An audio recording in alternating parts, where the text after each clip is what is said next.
takes all of these hands to produce these crops.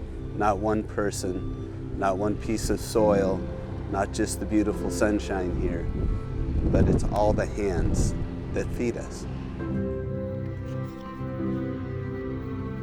We have a lot of employees and a lot of families that depend on us to make their living. So not only do I make a living here, they make a living here. That feeds their families.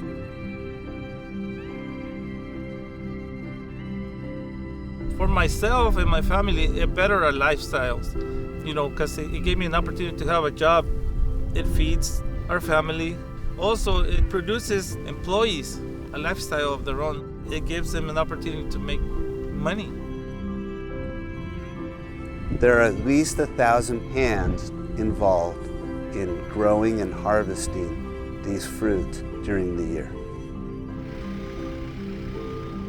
Agriculture in all aspects feeds our nation and our world. Some people take that for granted.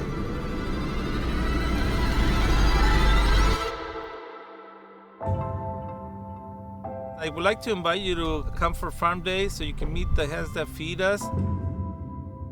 Conoce las manos que te dan de comer.